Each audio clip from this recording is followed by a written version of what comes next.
At so yun mga boss, so for this video natin mga bossing, i-share ko naman sa inyo kung paano binubuo itong ating two-piece water closet. So itong water closet natin, ito yung ating bowl sa CR na ginagamit. And then makikita ninyo, meron tayong dalawang piraso. Yung ating flush and then yung ating toilet bowl. Kung paano ina-assemble at pinag-didikit or binubuo itong ating mga closet na to. No? So para pag nag-install kayo nito, naka-encounter kayo, alam nyo na yung gagawin. So kung napanood nyo yung video na to, so malalaman nyo na kung ano-ano yung mga ginagawa natin at paano to buuin. And then sasabihin ko rin yung mga parts yung ating toilet flush. Ayan.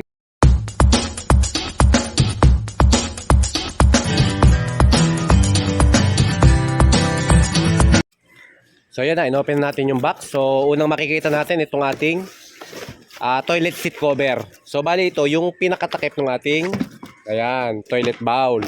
So yan. And then ito, mabilis lang itong gawin mga bossing. Napaka-basic lang yan. Pero syempre, doon sa mga beginners natin, hindi pa nila masyadong alam yan. Kaya naman, tuturo natin. So, kung may hirapan kayo, ayan, meron naman ditong instruction, no? O, installation instruction kung paano siya ina-assemble. So, para mas madali. Okay? And then, ayan, ito na yung ating toilet bowl. So, ang ganda niya, malaki, no? Ayan. So, ngayon, bago kayo mag-install nito, payo ko lang sa inyo, bago nyo i-fix, i-double check nyo muna paano yung checking na gagawin natin. Gagawin ninyo dito sa isang open na lugar, ikabit nyo yung flash dito, lagyan nyo ng tubig yung flash, tapos i-flash nyo. So para malaman natin kung may leakage, kasi minsan may mga factory defect ito mga bossing, no? So may nangyayari, may mga senaryo na ibinabalik namin. Naka-encounter na kami, ilang beses na kami nakapagbalik ng mga ganitong water closet kasi meron silang mga hairline cracks, factory defect, ano? So kaya dapat bago niyo i-fix, i-check nyo muna. Okay. Then next, ito naman yung ating yung ating flash. Ayan, so bali ito na yung ating isang set ng ating flash bulb. Okay. And then meron din tayong cover ng ating flash and then yung ating pinaka tangke. Okay, so ngayon gagawin natin na assembly lang natin yan. Tanggalin natin sa plastic. So yan na mga boss. So bali ito ngayon, ito yung ating ilalabas. Ito yung ating tinatawag na bulb. Ito yung pinaka-bulb ng ating tangke. So ngayon, bali dito ito yung kumokontrol nung pag-flash natin. So once na gusto na nating i-flash, pipindutin lang natin yan dito. So bali doon naman sa takip natin, ito yung magsisilbing button natin, no, para mapagana natin itong ating bulb na to.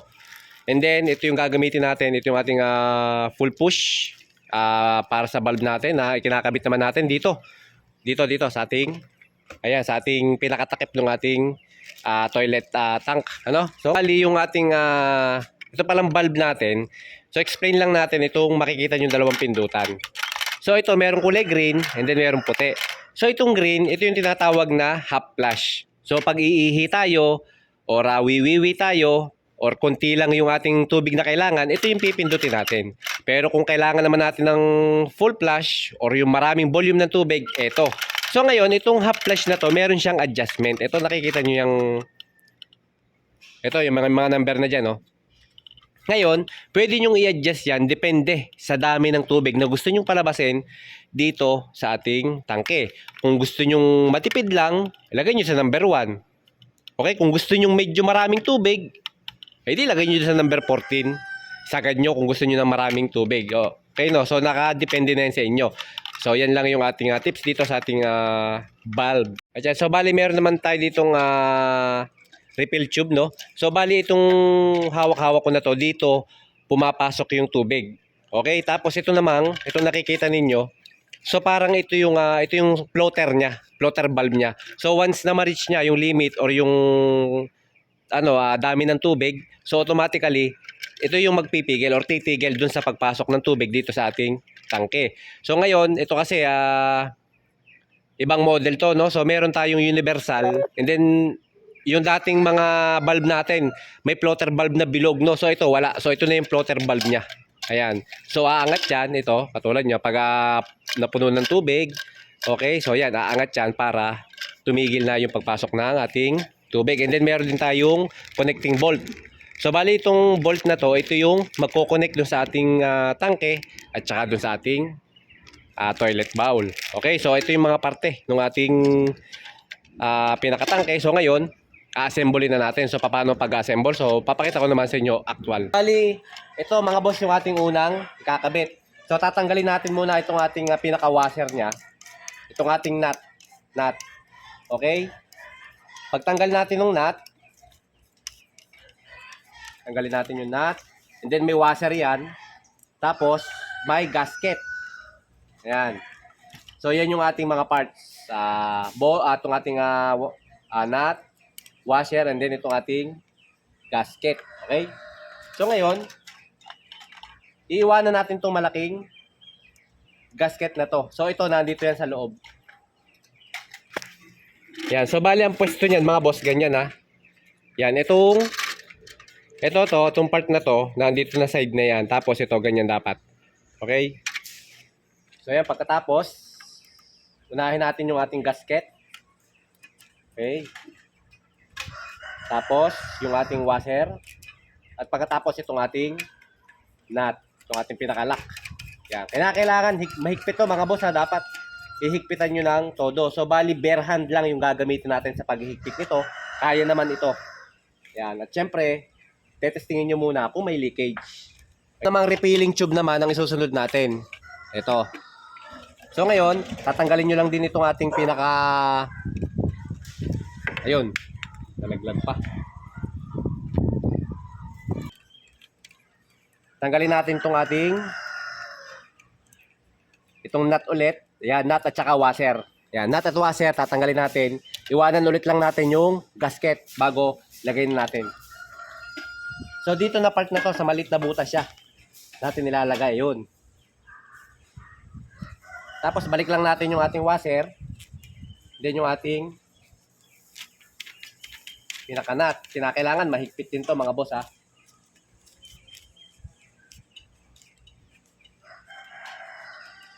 Tapos, balik natin to. Ito, no need na tayong gumamit ng mga tape loan. Kasi may mga gasket yan, mga bossing, no? So, no need nang gumamit ng tape loan.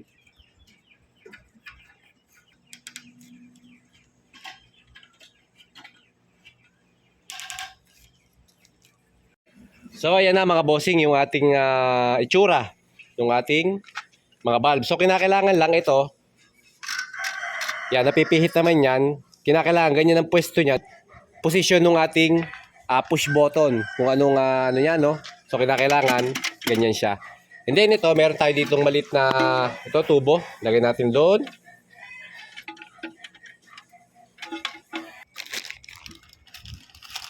Ayan, yung ating mga connecting bolt. So, pwede itong higpitan ng Philip or ng any adjustable wrench. Yan. So, bali ito mga boss, dalawang lock nito. Dalawang kanyang washer, ano. So, isang pang ilalim dito sa part na to. Tsaka dun sa pinakailalim. Yan, dalawa yung lock. So, kaya dito pa lang, yan, bago natin natuluyang i-connect itong ating tangke dito sa ating toilet bowl, ay ikakasa muna natin tong bolt. So, kinakailangan nakalagay na at nakalock. Kaya so bali, ito yung una nating ikakabit dito sa loob.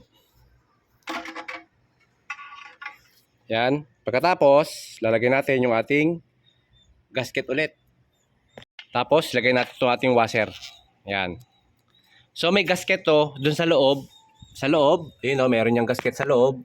And then, meron din tayong gasket dito sa labas. Tapos, higpitan natin yung ating nut.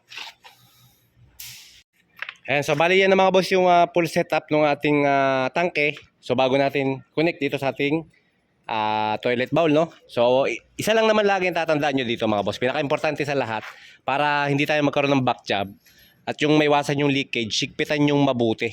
Ayan, yan lang naman yung pinaka-importante dyan. Okay, so okay, buuin na natin to. Ayan, so ikakabit na natin yung ating second lock dito sa ilalim na, no? Okay. So, napakabilis lang assembly niyan mga bossing. Bali sa lock na to, itong pangilalim natin, dito nakasalalay yung magiging leakage nitong ating cistern na nakakonect dito sa ating toilet bowl. Ano? So bali, kinakailangan higpitan din natin ng todo to para yung gasket doon sa ating pinaka-flush valve ay maging mahigpit. Ano? Ayan, so para hindi siya tumagas. So bali, ang magiging pagtagas niyan mga boss, once na i-flush natin.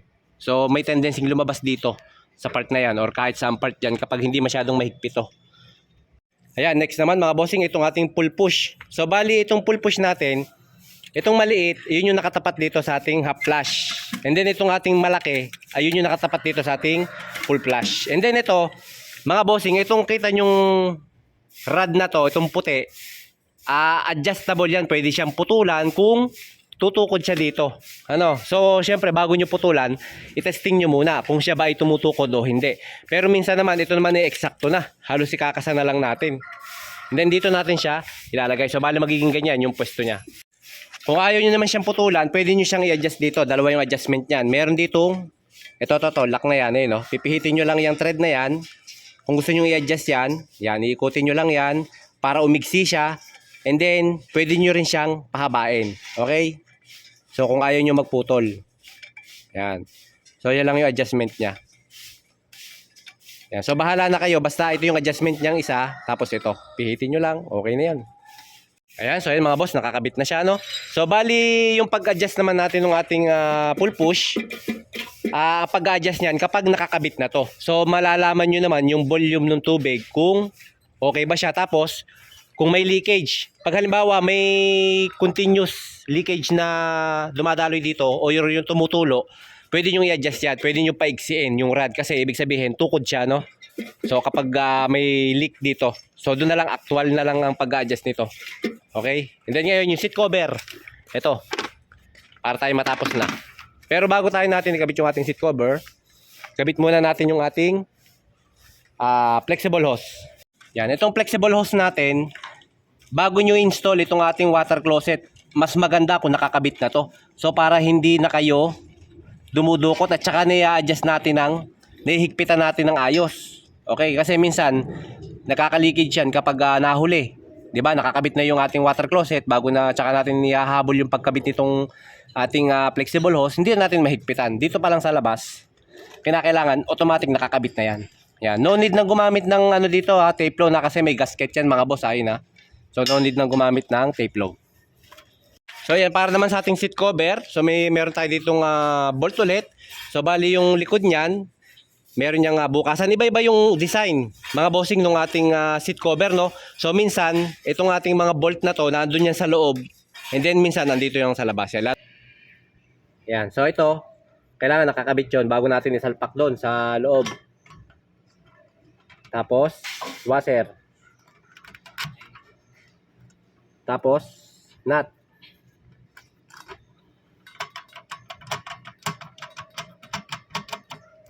So yun na mga boss yung ating installation, no? So medyo kita nyo nagbago yung camera natin mga boss, nalobat yung camera natin.